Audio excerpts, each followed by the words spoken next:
Hare Krishna. Welcome to my Facebook page. मैं आप सभी लोगों का सार फ्रेंड शांतना महातो आप सभी का स्वागत करती हूँ। तो चलिए एक कहानी सुनते हैं। एक बहुत ही ज्ञानी गुरु थे और उनका दोनों बहुत ही प्रिय शिष्य थे।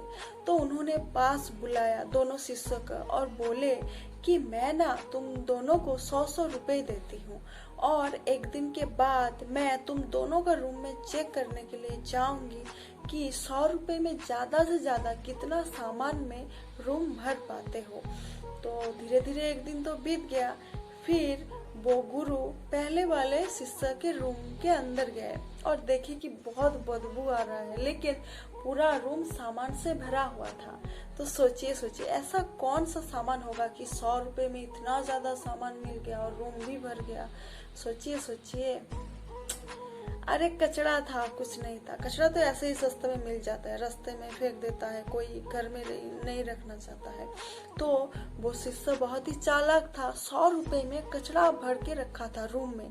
तो गुरुजी मुंह बहुत गंभीर हो गया, बहुत दुखी हो गए और रूम कुछ शब्द भी नहीं बोले और सीधा रूम से बाहर चले गए और दूसरे वाले शिष्य के रूम के अंदर चले गए। तो धीरे धीरे जब अंदर आने लगे तो बहुत ही शांत और बहुत ही खुशबू आ रहा था। कोई कचरा नहीं था, कुछ नहीं था और रूम एकदम खाली था, सामान था ही नहीं। तो उन्होंने शिष्य को बोला कि तुमने रूम के अंदर पहले वाले को देखो कितना सामान भर के रखा है, तुमने एक भी चीज नहीं रखा, इसका क्या मतलब है?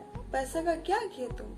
तो शिष्य ने गुरुजी को बोला कि गुरुजी मैं ना, आप ध्यान से आंखें खोलिए और देखिए, मैं ना 100 रुपए पूरा इस्तेमाल भी नहीं किया और पूरा रूम भी भर गया। तो गुरुजी ने आंख खोला और देखा अच्छी तरीके से कि रूम का बीचों बीच में एक कैंडल लगा हुआ है। तो उसके अंदर से जो उजाला पूरा रूम में फैला हुआ है और पूरा रूम भर गया है।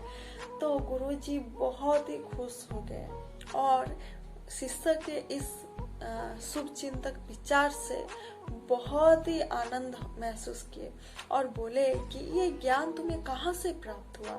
तो शिष्य ने बोला, अरे गुरुजी, मैंने ये ज्ञान आप ही से सीखा है।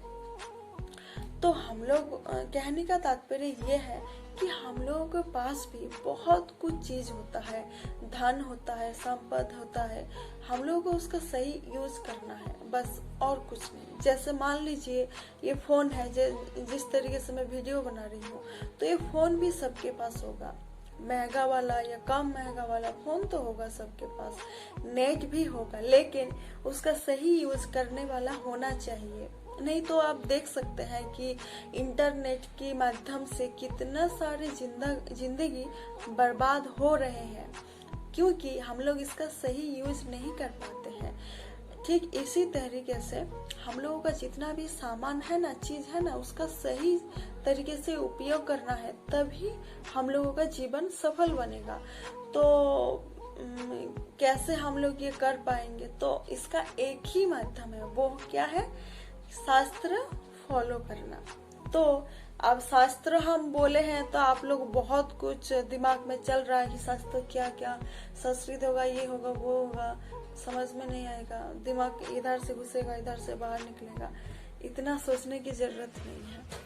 Shrimad Bhagavat Gita as it is, जो कि भगवान अपने श्रीमुख से बोले हैं मानव जीवन के कल्याण के लिए और सही दिशा में लेके जाने के लिए।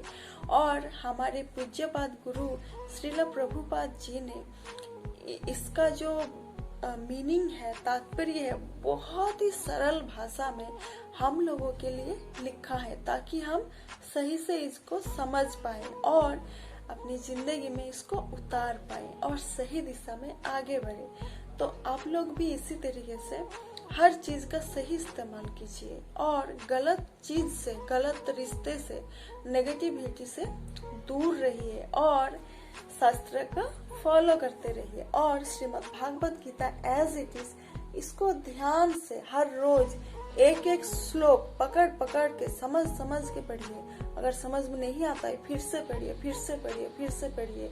नहीं तो इंटरनेट के माध्यम से बहुत सारे वीडियोस भी मिल जाएगा आपको। तो बहुत ही ध्यान करके, कंसंट्रेशन लगा के आप इसको पढ़िए, फिर आपको फर्क तो जरूर नजर आएगा। तो चलिए, खुश रहिए और दूसरों को भी खुश रहने में मदद कीजिए। हरे कृष्णा।